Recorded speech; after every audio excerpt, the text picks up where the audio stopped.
Welcome back, ladies and gentlemen, to another episode of the Classical Antiquity Sidequest, a podcast covering topics from classical antiquity. The period of time is known for, as Edgar Allan Poe put it, the glory that was Greece, the grandeur that was Rome. Our next side quest will involve a discussion about antiquity, late antiquity, Islam, and a period of time known as the First Millennium.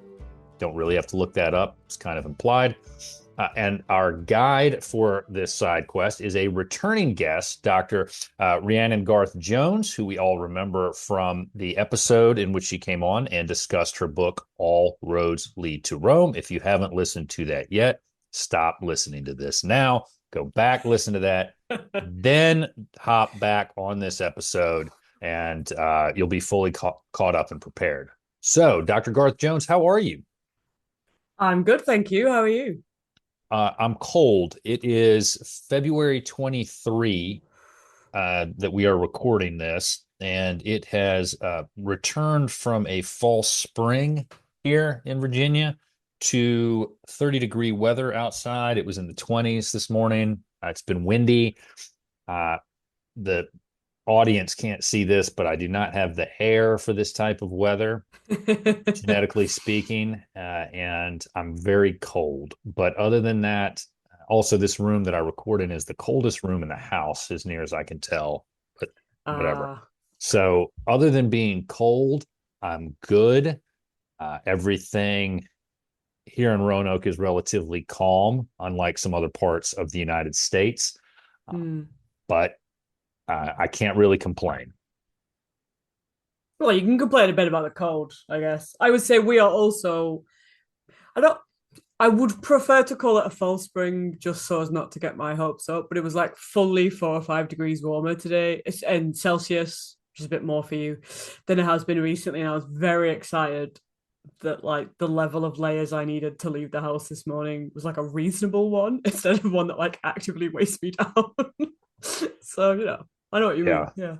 I've had to put on as an undershirt a long sleeve running shirt. Otherwise, I will just freeze outside. We thought we turned a real corner there after a big snow and ice storm. But again, we were just being tricked. Fortunately, we're missing out on the weather that's hitting the Northeast, which is good for us. So I'll take it.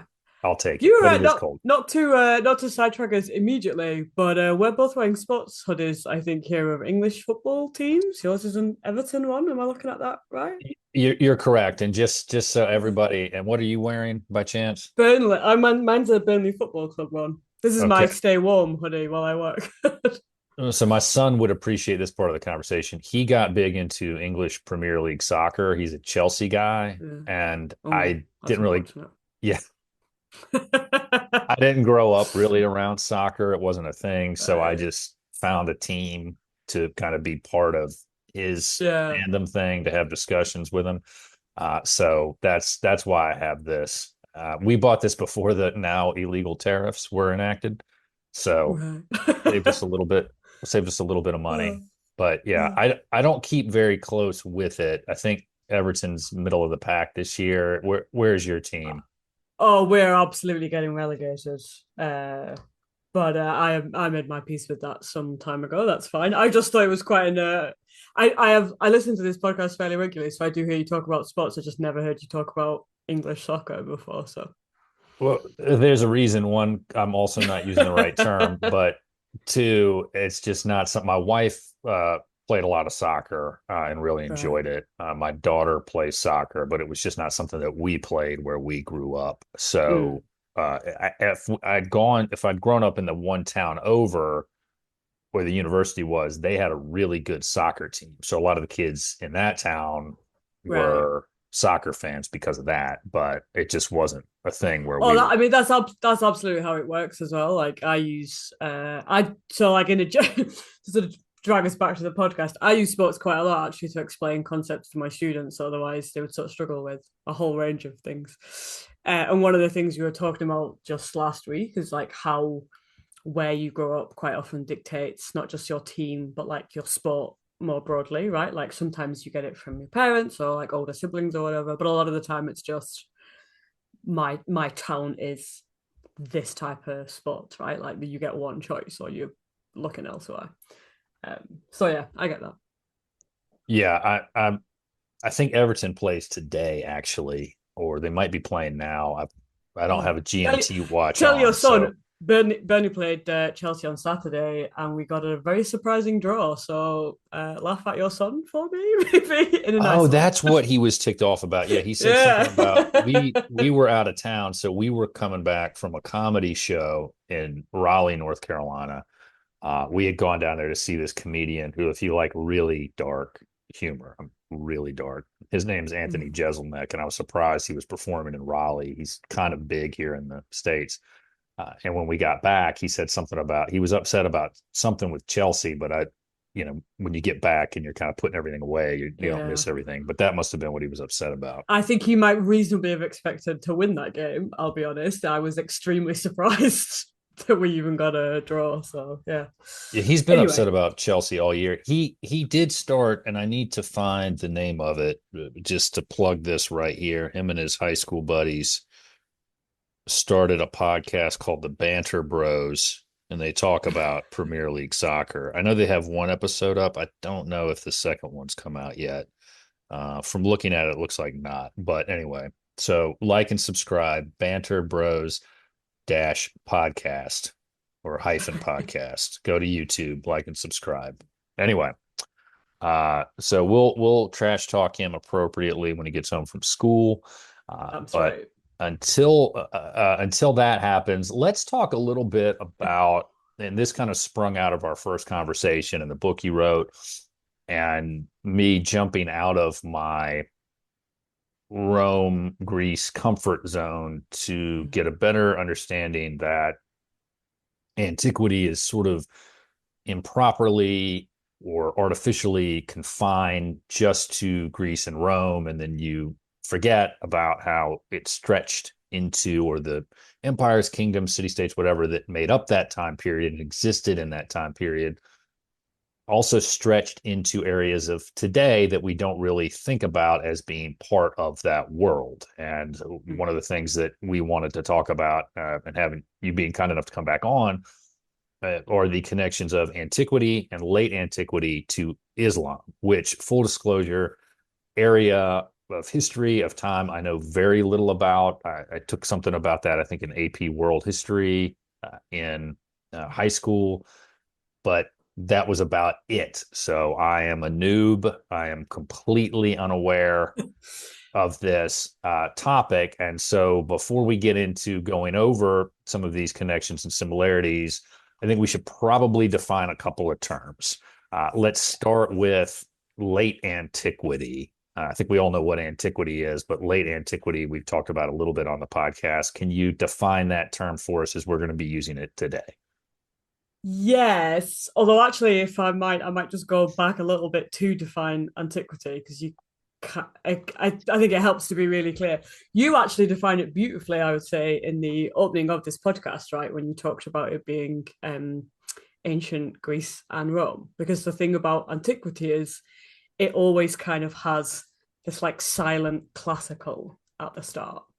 Um, it means like it traditionally means certainly ancient Greece and specifically a kind of Athenian ancient Greece, and then ancient Rome in the kind of Western sense, in the European sense. Um, and that's, like most definitions of, in terms of a time period of antiquity or classical antiquity, would say 800 BC to around 500 CE, right? Using our calendar.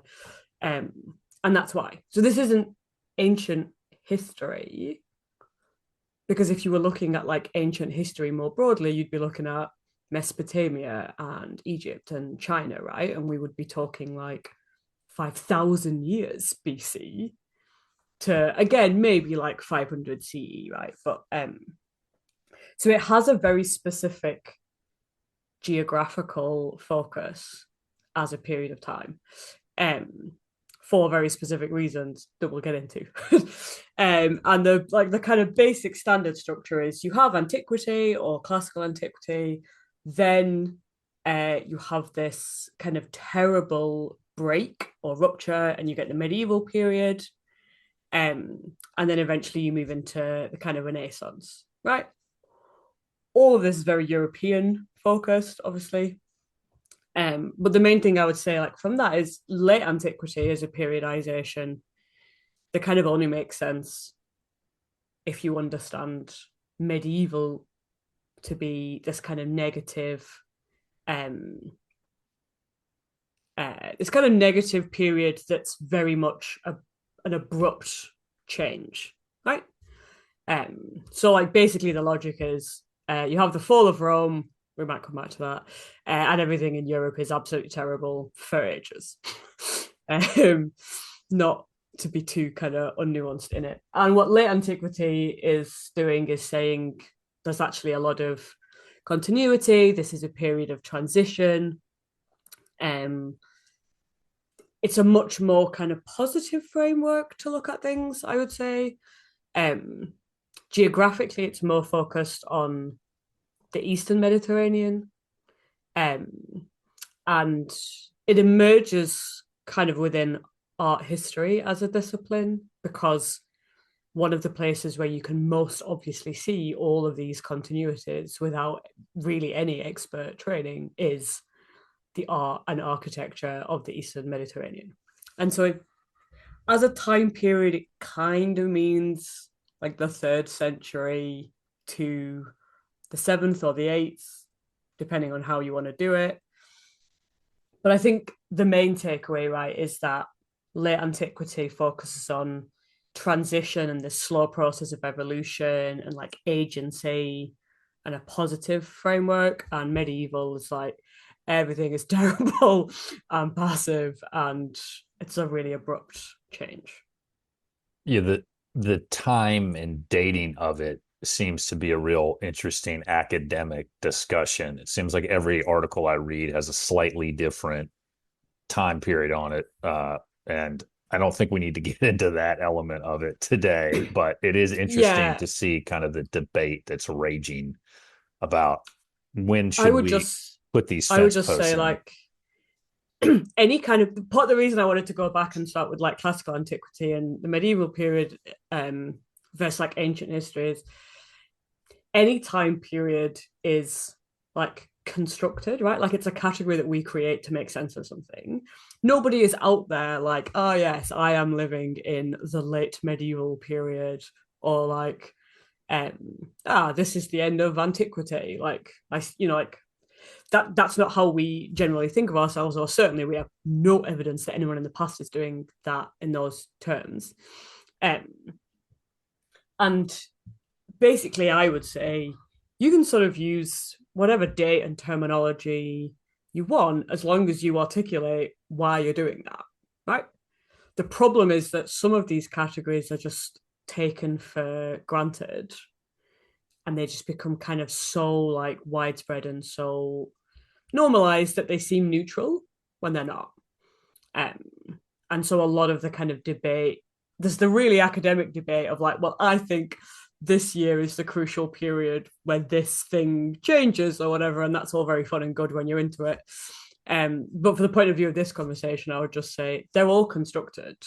They're all kind of arbitrary in terms of your particular focus and perspective. We just have to remember that bit of it, right? That none of them are like neutral or kind of organic. They're all constructs that we come up with. Today, though, people might be using terms to describe a time period. I think we might be in the late stage revolutionary democracy I phase. was actually just thinking, I So, do see a lot of people out there being like, yeah, I'm living through late stage capitalism. Or, but again, like these are frameworks that people in the past created for their own specific focus on analysis, right? It's just that we right, are adopting them. It's yeah. right. And it's interesting. The antiquity, one thing that is interesting as I'm reading, well, listening to, as listeners will know by the time this airs, we have a new puppy, so I do not have time to hold a book in front of me because it Oh will god, be yeah. grabbed and attacked and chewed up. Good dog though, but And to side quest, if you're considering getting a Sprudel, I will posit to you that you're really getting a Springer Spaniel with Springer Spaniel energy, which I personally was not prepared for. So just be forewarned. But I'm reading Surviving Rome by Kim Bowes, if I'm pronouncing that correctly. And one thing that kind of came up in that is this, as I've been listening to it, that's about life of most Romans, the 90%. And then you Yeah. tie that back into sort of the quote elite end quote historians. And you think about how there was some sense amongst at least the Roman elites that they maybe were not living in antiquity anymore and that they had lost whatever had quote made Rome. But I just think a lot of that is this desire that people have throughout time to look back to the past and emulate it and think it's great and perfect and find this mythological golden age that almost assuredly never existed. Yeah, I think that's actually a perfect way to put it, right? Like there's certainly an idea a lot of the time that there was a golden age and they're in a declining period from it. And that is precisely what like classical antiquity is um, as a sort of category of time, actually. Um, but it but it's not kind of like a sort of official capitalized time frame, if that makes sense. Right, They might be right. like, oh, we are living in a period of decline. Like, isn't this like crappy? But it's not quite the same as like we are in sort of capital T, the capital M, medieval, capital A age, right? Like it's not in quite the same way as we're sort of using them. Exactly, exactly. So one other term I think that we should, well, two other terms I think we should Yeah. define. First, the first millennium, and then after that, we're going to be using the term Islam, which I think we probably need to define what that means in the context of the discussion that we're going to have. So let's start with the first millennium, define that, and then define Islam for the purposes of this discussion. Yeah, so the first millennium is a term that a scholar called Garth came up with as a way of thinking differently about the past, basically. It was one of the first things that I read as a young postgrad student, where I was like, this is like, I get this. This makes like a lot of sense of a lot of the questions I've had previously and just sort of assumed that like I hadn't done enough reading or whatever. Um, and I find it interesting for lots of reasons, and it was quite important to me as an early postgrad student. Basically, what he's saying is we can kind of coherently study the first millennium CE, like according to like our calendar, right? As a kind of cultural unit that has much more in common in terms of worldviews, like understanding and articulating a place in the world, um, than any kind of other periodization. And that's a scholarly word for what we're doing here, like periodization, just coming up with a time period. And yeah, so he argues basically that this first sort of 1,000 years of the other side of the zero, as it were, is a coherent unit. And he says it's not just about the Abrahamic monotheisms, which is Christianity, Rabbinic Judaism, and Islam. Although that's really important, he also includes Zoroastrianism, which is an Iranian monotheism. He includes Greek philosophy, Roman law, and some other things. And basically, he's saying these things are all emerging alongside one another in engagement with one another, and they're all kind of making sense of the world in really important, connected ways. So it's not that everybody believes the same thing, but everybody is in his kind of geographic space taking comparable approaches to understanding the wider world. His space, because the other part of this that's always really important is like you can't really have a time period without a space. It doesn't really make sense to say medieval South America, right? Nobody would really know. Like it doesn't. There is no meaning to that, like academically. So he is referring to a space that he calls the Eurasian Hinge, which is putting the Arabian Peninsula at the center. We'll probably come back to that, including all of what I think Americans would most easily understand as the Middle East, North Africa and the Middle East. Europe is part of that, but sort of on the fringe. And he is going down to the Indian Ocean and across to Central Asia, and sort of across to the Atlantic, but on the North African littoral rather than the European bit. And we do get a sense, if you go back and think about your history, Alexander going east, among other things, several Roman emperors going east, sometimes losing, sometimes winning, a lot of times losing. It's an important exchange area. It's an important bridge area. So it does make sense. But let's define, we're going to use the term Islam. Let's define that for the purposes of today's discussion. Yeah, so I think Islam, we're really talking here about like the religion that emerges out of Muhammad's kind of prophesying and preaching. I would talk about Islamic, or even, sorry to be really technical, the kind of Islamic cut world, which is a way of saying like not everybody in these kingdoms and empires is a practicing Muslim. We're not defining people based on their individual or communal belief systems, but like these are places that are ruled by Muslims. So, for example, the early Islamic empires, the period from kind of, let's say, 680s to 900, give or take, have the largest number of Christians, Jews, and Zoroastrians in the world in like a kind of unified polity or state, right? So it doesn't really make sense to refer to everybody in this space as Muslim because they're absolutely not, but they are ruled by Muslims. And that is kind of the crucial bit to think about in terms of the periodization and the space of it.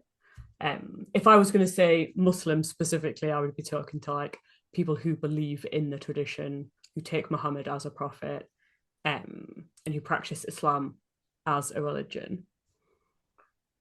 I think Islamic are always, for this conversation at least, of talking more in terms of like an empire or a state, more cultural than specifically religion.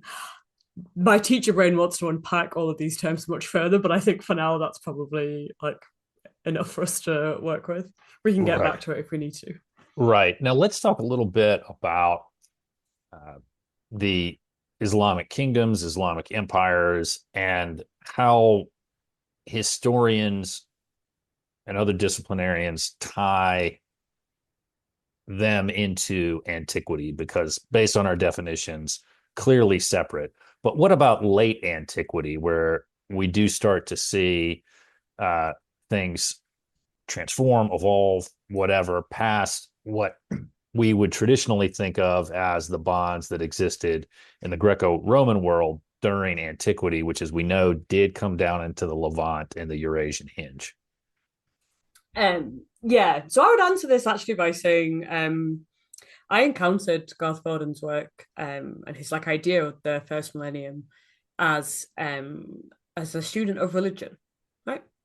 I was studying the emergence of Christianity, Rabbinic Judaism, which is basically just to say like the version of Judaism that we mostly think of now. It emerges after the destruction of the Second Temple in 70 CE. So yeah, I was studying the emergence of Christianity, of Rabbinic Judaism, and Islam. And so as part of that, I was studying late antiquity and the Mediterranean, because you can't understand any of them without that backdrop, right? And the very first module we took on this 2-year like course of study was about ancient Roman religion, because you can't understand Christianity, Judaism, or Islam without understanding ancient Roman religion and the ancient Mediterranean. So we generally don't include the Islamic empires and later the kingdoms within this tradition of antiquity, um, in a broader kind of more mainstream conversational sense, right? But like academically, for a really long time now, people have known that like you can't. It doesn't make sense um, to disconnect them because you can't understand Islam without reference to these things, and you also just kind of like can't really understand the development of Christianity or Judaism or Mediterranean history either without like Islam. Um, so I think there's a general perception of this, which is primarily what we're going to be talking about, where it's just not the case, right? Like we do think of Islam as this kind of hard break, right? Like a bit like the medieval thing. Like this is a rupture, this is a massive change, this is kind of in every way we might think about it, something decisively different. And then academically, where for, I don't know, 50, 60, 70 years, most people in the various connected fields are just like, I mean, yeah, they're obviously related to each other. Again, by pretty much any definition you might want to like put out there. I will say, I don't think it's very helpful to get distracted into this, but it is quite important to remember that Islam as a religious tradition does impose this kind of break, actually. Like Islam thinks of itself as emerging from an age of like ignorance, the word is jahiliyyah, and being something new and quite substantively different. But that's not the reason why, like in mainstream culture, it's understood as a break, right? Like that's just an important but separate kind of thing to know, I would say. Well, talk about how these kingdoms relate to our concept of antiquity and the common threads that exist between what we may see in Rome from late antiquity that we may also see or recognize when looking at some histories of these Islamic kingdoms. So many examples. So one of the things I say to my students pretty regularly, because I teach like broadly medieval history, right? And so most of my students come in without much specific knowledge of Islam or Islamic history. Um, One of the things I say to them quite regularly, right, is like the Arabian Peninsula is not on the edge of anything. In fact, in many ways, it's in the center, right? Like the Arabian Peninsula is what is connecting the Roman Empire to all of the Indian Ocean and Central Asian trade. It's connecting the Iranian empires to all of that trade and East Africa and what we now think of as Ethiopia, which in this period is really wealthy and powerful. The Arabian Peninsula as a space connects all of that. And you can see that in loads of ways, right? Like various different people who are called Arab are fighting in Roman armies. They're leading Roman armies. We have a Roman emperor called Philip the Arab, right? We have various Arab kingdoms that are allied with the Roman Empire and the Iranian empires. If you look at a lot of the art and architecture that we have from the Arabian Peninsula for, like, let's say the first millennium, right? Let's stick with Garth thing. You can see these connections, right? You can see differences and distinctions as well because there's lots of their own traditions going on, but you can see visually a kind of what's called a shared visual language because they're very much part of this world. And in fact, I think I said this before the last time I came on, but we tend to think of the Roman Empire as being European in some meaningful way, because that is what is meaningful to our society, right? But the center of the Roman Empire is what we now think of as the Middle East and North Africa, economically, culturally, artistically, religiously, academically, philosophically, militarily. Like that is the central part of it. And so really the entire problem here is that like we as a like historically we as a society have just been really focused on the European part of it, but that does not make sense to the kind of worldview of the time, I would say. Yeah, I like to think of it less as European and more as Mediterranean in my mind, because Which is, to yeah, your point, Egypt was the breadbasket, right? And it was right, so yeah, important that Augustus is like, hey guys, I know you're in the Senate and you want to go there, but no, we're not doing that. no. This is all mine. Yeah, I'm in charge of it. And you see a lot of connections there. And even, and this could be recency bias, so I apologize, but having again listened to Philip and Alexander, you see the connections that exist back and forth between Greece and Persia and this ongoing back and forth. And then Persia comes down into yeah, Egypt and everywhere else into that Levant region. And so it really, not to get to, not to open up another bottle of wine here at an academic conference, but it's sort of like we're taking our post-colonial worldview that exists and then artificially imposing that upon how we look at the past in many I respects. mean, yeah, that is what we're doing, and I think so. I'm teaching a mapping course at the moment, like mapping across medieval Eurasia, and like the very first thing I have to do with the students is just be like, I need you to stop thinking in terms of our maps, right? Because this just isn't how they see the world. Um, like it's not how they draw the world, it's not how they understand the world. And things like East and West as concepts, it's not that they aren't like using those words, but like they are relational, right? For plenty of people in the United States, China is to the west, and yet that's not what anybody means. Like when they refer to like the West, right? Even though like on a compass, that, um, and so yeah, it does. I don't think it really helps us at all to think about East and West when we're discussing their understanding of the world. Mediterranean definitely makes more sense, I would say.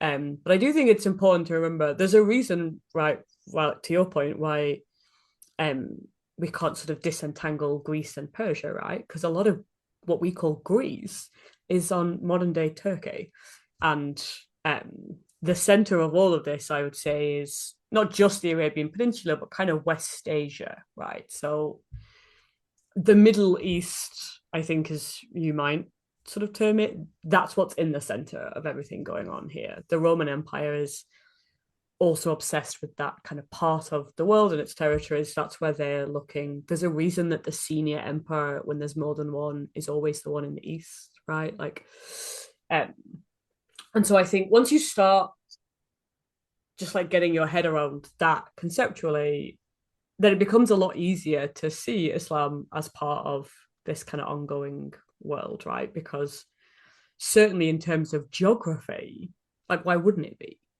Right? Like it makes more sense to see them as part of this world than like, I don't know, early medieval England, let's say. Right. And you were talking about the Eastern Emperor being the senior one. If I remember what I'd read correctly, it's been a while, but my memory is that part of the reason Constantine moved east was because there were too many usurpers coming from that area, and he needed to have control over there, and that's how we get Constantinople. And so we can get ourselves bogged down in these divisions, and then we forget about these similarities. And one of the things that you were kind enough to share with me was part of your dissertation work. And one of the things that you discussed in there that I thought was interesting as somebody who also has no art history background is or architectural background, but you talked about the visual language of power that some of these Islamic kingdoms would use to signal we're not that different from Rome, right? We're Yeah. projecting our power in the same way Rome would. Can you talk a little bit about that, about how that would work and how that visual language of power would be displayed? Ooh, yes, this is one of my favorite things to talk about. So the visual language of power is like a little bit what I was getting at when I was saying you can see this across the Arabian Peninsula, right, in art and architecture. And there are certain like symbols and motifs that just recur, as well as like particular sort of patterns and style choices and so on. Um, it's not so much that this visual language says I'm Roman. What it says is I'm powerful, and the point is the terms on which they understand like how to express power comes from actually what it comes from is like Rome, ancient Rome and ancient Iran, sometimes called Persia, and this kind of language that they develop between the two of them that everyone else kind of participates in. Um, but yeah, crucially for the various early Islamic empires, this is how they define themselves, and they do it in words as well as in language, which I think is really cool. So you get poetry even up until like the like late 9th century that says things like that refers to Caesar and Khosrow, which is a way of saying Roman Persia, Roman ancient Iran. And like quite explicitly says like I build as a ruler, I build monuments that are more impressive than those of Rome and Persia. They're like really clear about like who they see as the reference points, and that they are not just acting in those traditions, but like exceeding them, right? They're excelling in those traditions. And like there are multiple poems that use this. They almost always come together, Caesar and Khosrow, Roman Persia. But we have loads and loads of examples of this, right, explicitly. And they are framing it in as power, right? Like I understand that the way you recognize like a ruler's authority is to build just like Roman Persia. And so, basically a lot of their monumental buildings are very similar to those of ancient Rome and Persia. And one of the kind of most fun and interesting examples, I think, is the Dome of the Rock, right? In Jerusalem, which is one of the first, really kind of the first major monumental building by a Muslim ruler. And is quite often referred to as like the sort of last great example of Roman architecture, usually Eastern Roman architecture as well, because you can't make sense of it as a piece of monumental architecture if you don't know anything about ancient Mediterranean architecture, right? So like the iconic example of a Muslim religious building in the late 7th century can only really be understood if you know something about like ancient Roman religious temples, because that is like architecturally kind of what it is. And if you see photos of the inside of it, you can actually see this really quickly. You can look at the columns and the way that the space is organized and the use of the mosaics and the colors and be like, oh yeah, that kind of does look like a Roman temple actually. But you can see it in all sorts of things. You can see it in the wall murals, in the like painted walls of the frescoes. You can see it in mosaic culture. You can see it in textiles. You can see it in the layouts of buildings, which have a lot of similarities with what we know of like ancient Iranian and Roman like palaces, temples, major buildings.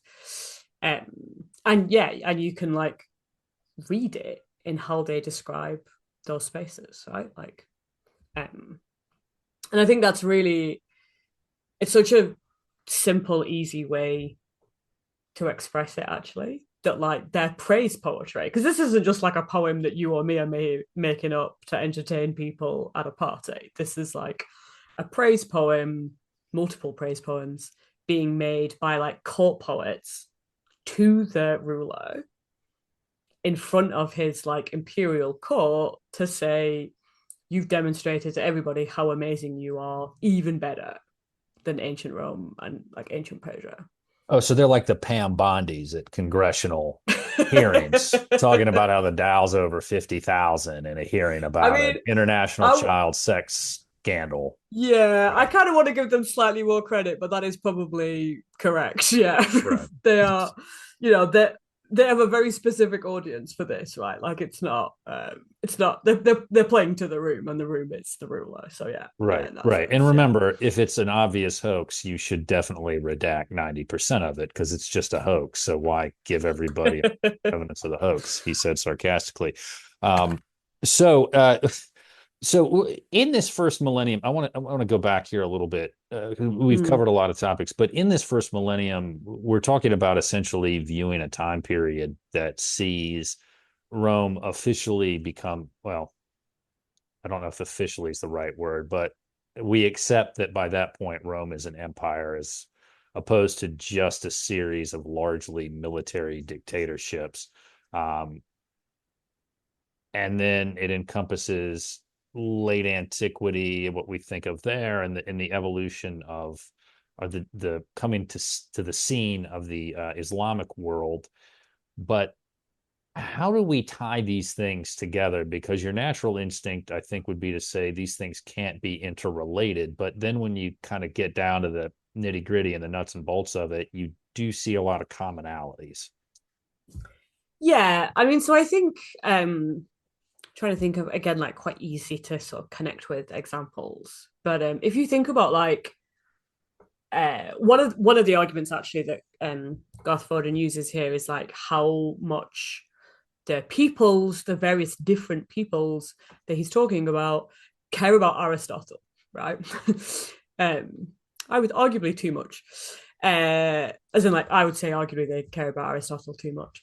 But like if you are hanging out in 9th century Baghdad, for instance, you are like an elite member of society and you are educated, if not like, an intellectual, you've probably heard of Aristotle, right? You probably, at the very least, can say something that sounds smart about Aristotle at a party, right? And that I think is like quite a nice sort of way of like hanging on to this, right? Like because I think thinking about Greek philosophy is that really helps people. That's an idea of antiquity, basically, that I think most people can connect with quite easily. They're not just sort of blagging their way through Aristotle at parties. They're also engaging with Roman law, lots of other philosophers, building hugely on a lot of like Greek and Roman medicine, for instance. So it's not just that like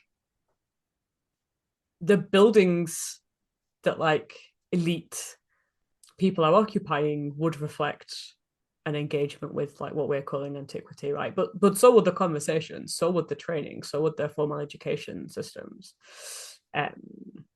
So maybe for like you're like 90%, nothing much, like it's less obvious, but that's also kind of the point, right? For like your 90%, not a whole lot's really ever really changed.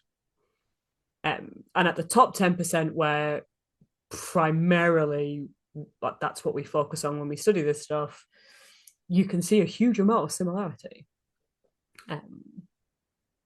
That is sort of uplifting yet also depressing about nothing ever really changing for the 90%. When you said that, I know that wasn't your point, but it kind of clicked. I was like, oh wow, yeah, these people just keep getting, yeah, I get it. Okay. Yeah, I mean, it's a thing that comes up quite a bit when you're discussing like how meaningful big military changes are, right?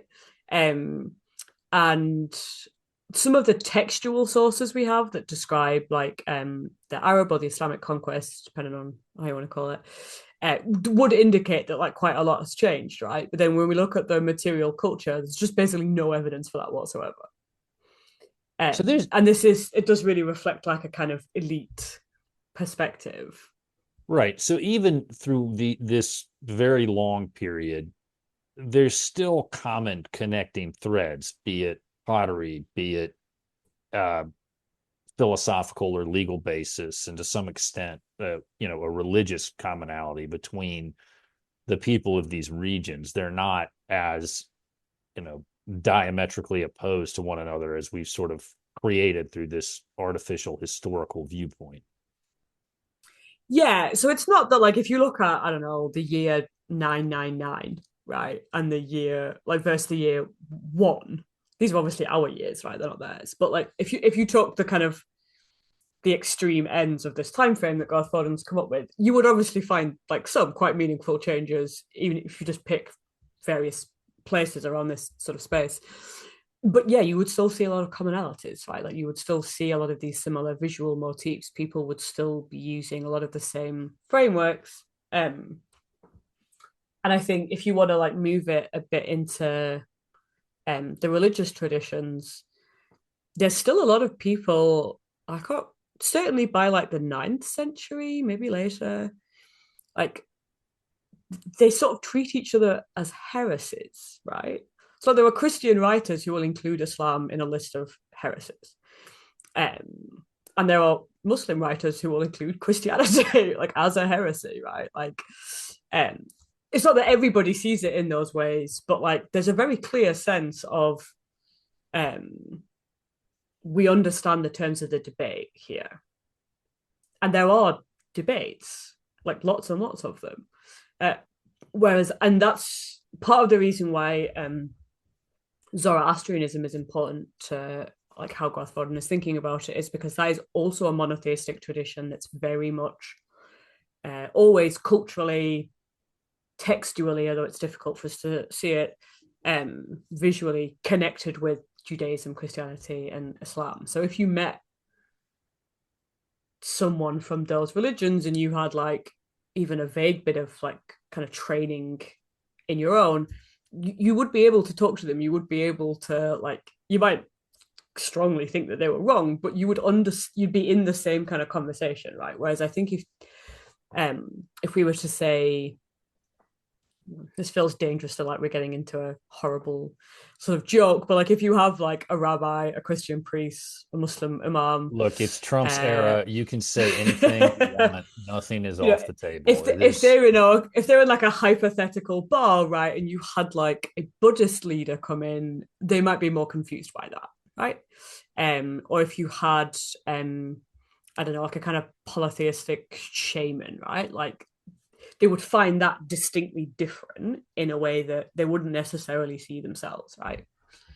Um, it's not that they aren't frequently quite like hate crimey, to use a non-technical term, towards one another, but there is a shared kind of, there's an understanding of a shared background and a that shared sort of set of references. and that sort of sharing kind of goes through the Mediterranean and into the Levant and the whole Hinge region that we call the Middle East today, meaning you might be in one kingdom here, but you go to another kingdom, some stuff's different, but there's a lot of cross-cultural overlap. Yeah, massively. So I would again, one of the things that I do with my students that I think, I don't know, they seem to like kind of work out quite quickly and work with, is if you talk about medieval Europe, say, most people have in their head a kind of vague definition of that, and it's usually something to do with Christianity. But if you use that as your definition of what medieval Europe is as a geographical space, then you're ignoring basically all of what's modern day Spain and Portugal and like a little bit of southern France, right? Because the majority of that space is ruled by Muslims. It's part of what I would call the Islamic world, right? And in the same way, if you talk about like the medieval Middle East, um, most people would assume that you mean Muslim by that, right? But like probably the largest city in the world for Christians in the late 8th and early 9th centuries, Baghdad. And like definitely the other one is Constantinople, right? Like which is like now Istanbul. So and it's not just that there are a lot of Christians living there, they are involved at every level of society, right? Like loads of our kind of historical sources for this period are talking about Christian monasteries as elite spaces where the Muslim rulers and their like entourage, if you will, are like spending time. And we know that like the sort of most senior ranked Christian priests are spending time in the various Muslim empires, are spending time at court, just like the like Jewish leaders are and the Zoroastrian leaders. And this is true up to, like well into what is now modern day Iran, even further, really. It kind of goes up to I'm not going to confuse your listeners. It's well into Central Asia. And so, yeah, like it just doesn't really make sense at all to think of. There's more in common, I would say, with like medieval Iranian cities and those in like sort of medieval Spain and Portugal than like not in common, if that makes sense. And you had mentioned Baghdad, and I would be remiss if I didn't ask you about this.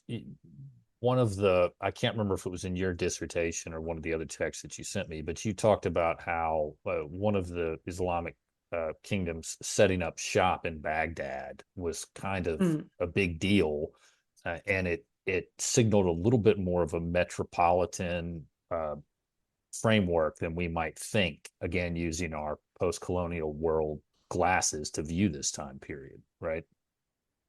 Yeah, so the kind of traditional narrative is I can't stress this enough. Basically, every word that's going to come out of my mouth is like sarcastic or in scare quotes in some way. But the traditional narrative is like Islam emerges out of the Arabian Peninsula, which is like a backwater periphery, like nothing going on. They hit sort of the Levant, right? And they're like, ah, cool. I really like all this Roman stuff that's going on. And as they're expanding all the time, but basically the first kind of major dynasty to rule the Muslim world, who we call the Umayyads, is like, yeah, all this Roman stuff, really great.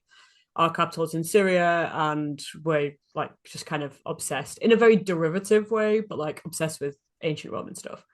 And then the next dynasty comes along roughly 100 years later, the Abbasids, and their obsession is with like the ancient Iranian or Persian culture in the world, right? And so they move the capital to Iraq, and all of their like art and architecture is derivatively obsessed with ancient Iran or Persia. I am hugely skeptical of all of this for all of like the reasons that I've given. But I think what we do see in the period where the Abbasids are moving the capital sort of city, or where they're building Baghdad as a capital city themselves, is it's like the most obvious example of this massive expansion in urbanism across the Islamic world. And this is another way that historians traditionally used to like think about these periodizations, right? That the ancient, like classical antiquity, is a period where the city is the focus in some way, and then medieval Europe is bad and crap and declining because it doesn't really have cities in a major way until like the 12th or 13th century.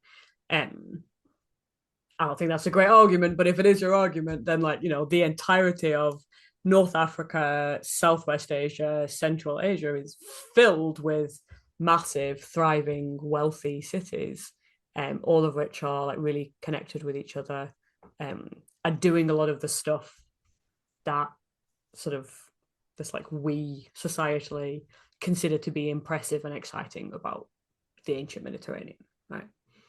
You know, there are centers of learning, they're centers of trade. They have hospitals and beautiful public gardens and monumental buildings and incredible like religious spaces, art and architecture that's, you know, maybe not accessible to everybody, right? But like certainly you can walk past. They have hugely important like public bathing things, right? And they have these very, very diverse, wealthy, connected kind of societies based in these cities, right? Now, and I did find it was in your dissertation, the segment that you gave to me that I came across that. So let's give credit I where told I'd totally forgotten that I sent you that, by the way. no. Let's give credit where credit was due. It was very helpful getting that. Thank you. I'm It glad. provided a very good intro for what I needed for today, especially again as a noob.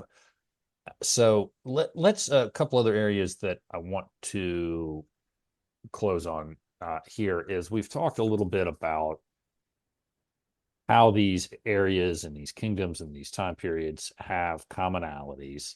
But I think a little bit about what we have touched around is or not maybe fully answered, is why we exclude these, why we view these as so different and don't recognize their similarities. And is it, there's obviously some political reasons behind that. There's some cultural biases reasons behind it. There's also some religious reasons, but what other reasons are there that we don't do enough to view the interconnectedness of these regions? Um, I mean,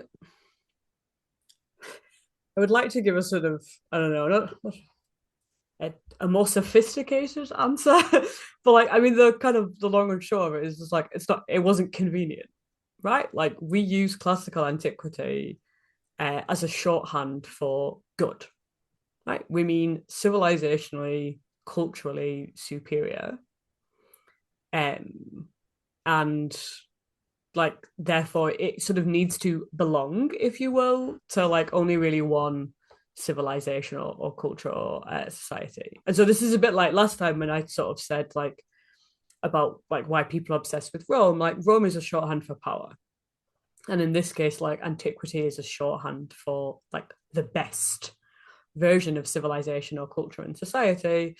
And you know, you can't claim a cultural superiority to everyone else if you acknowledge that a lot of the people you're interacting with have shared uh, for just as long as you have this like cultural civilization or society. And like it's kind of that simple, honestly. Like I trace the evolution of it in a lot of ways in my book, how it shifts from being imperial to religious to sort of cultural, and back. But like broadly, it's just you can't claim you're civilizationally superior to other cultures if they share the culture you're claiming. I think that probably is the best way to sum it up. Yeah, it's some sort of cultural arrogance or cultural elitism, whatever terminology And you I want want to to I want use. to sort of be clear out the gate here. Like I don't think any kind of civilizational hierarchy is good. Actually, like I you know like the way that people live their lives is completely valid, whatever kind of metric, um, like however they're doing it.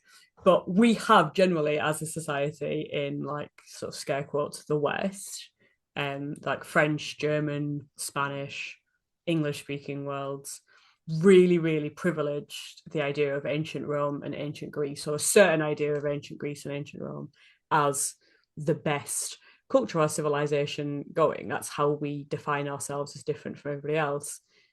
Specifically in the US, that's like a really quite coherent sort of framework for thinking about it. Marco Rubio was talking about this last week, I think, as we're recording. Um, and you can't, yeah, you just can't present that as the best version of culture or civilization if you're willing to allow that other people shared it, and whether that's about like people in a geographic space, right? Like whether you're saying outside of Europe, people shared this, or whether it's more like specifically religious or racial, cultural, that all these things can kind of overlap. But yeah, we're excluding other people from this because otherwise we don't get to be the best according to our own terms. We could do a whole study on Marco Rubio excluding others Yeah. from a country that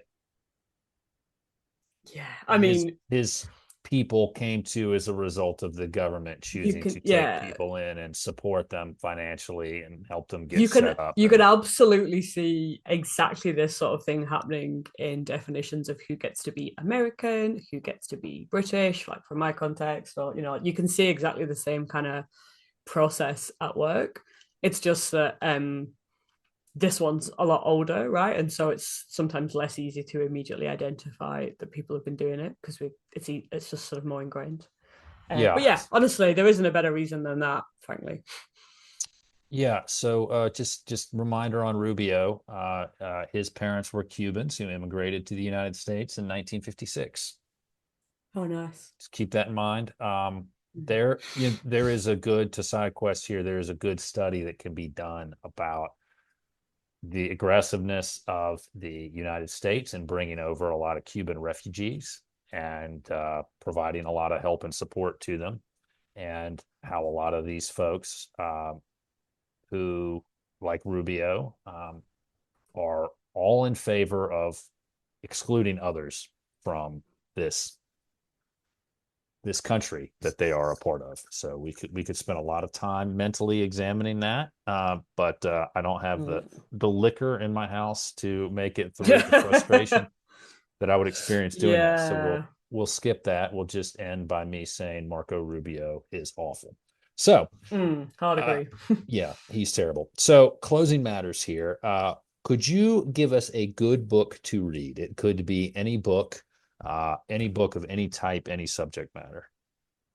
So I actually had two books I was going to recommend to you, although I'll this last allow part it. of the conversation has made me think of some others. Uh, one is fiction, and one is like a historical book. That's why I went for two. So there's a graphic novel by Nadia Shamas and Sarah Althagay called Squire. I'm not really a graphic novel person, but I think this book is stunning and really, really good for loads of reasons. But I recommend it because it's kind of like a classic YA graphic novel in terms of like individual identity, collective identity, empire, good and evil, all that kind of stuff. But it's sort of set in an alternative Middle East, and visually, like you can literally see in the illustrations of this really beautiful graphic novel the kind of shared heritage that I'm talking about, right? You can see classical quotes like Greek and Roman monumental ruins alongside the like classical Islamic art and architecture.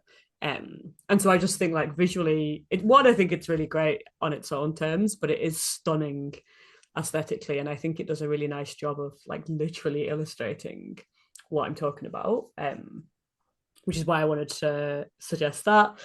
Um, then the other book that I was gonna recommend to you, both as a book and possible podcast episode, is Ancient Mediterranean Incarceration by Matt Larson and Mark Lettany. I will send you a link.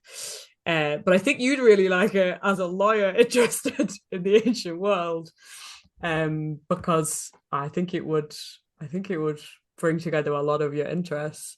And I've only managed to read a little bit of it, but I know the work more broadly, and it's fantastic, and it's really gonna massively change not just our view of the ancient world, but like our understanding of the world now as well. Um, and then just connected to the conversation about like Marco Rubio, I would recommend Curtis Dozier's book, which isn't out yet, but I think is available to pre-order, on how white nationalists use ancient Greece and Rome. That is out. I did get a copy for a friend, so you can order it. And You I can. would recommend that. I did Oh, I read think it. it's not out in the UK yet, but yeah, how white nationalists use ancient Greece and Rome to justify hate, and Curtis has been doing this work for a long time. He's had a lot of the kind of digital resources that like have done this work beforehand, and yeah, I hard recommend, if any of this conversation has been of interest to you, then you go ahead and get those. I tried to stick with like more obviously ancient Rome stuff for the non-fiction recommendations, but if you are interested in any of like the early Islam stuff, please hit me up on Blue Sky and I will suggest some more specific stuff. But I think the Squire book is a really nice starting place, actually. And last matter, where can we find you on Blue Sky? Give us your handle. Oh yeah, it's at Re Garth Jones, and then whatever the standard thing at the end is. So RHI, that's how you shorten my name. So it's at regarthjones.bsky.social. Yes, that's correct. All right. Well, we will find you there and we will stay in touch with you there. And thank you for those recommendations. Give me one It second. was my pleasure. Thank you for hosting. Well, thank you so much for coming on. I really appreciate it. If you want to find us online, go to the socials at Antiquity Pod for most of them. You can go to our website, classicalantiquitypod.com. You can call the podcast 540-632-0160. Ask a question, leave a comment. You will get on the air. If you have a question, either I will answer it or perhaps one of our guests will answer it. But again, call. We'd appreciate it. The theme music is by Brent Earhart. And stay tuned, folks. There are more episodes coming. I have to keep doing this because, as you know, the Classical Antiquity Sidequest is a podcast without end.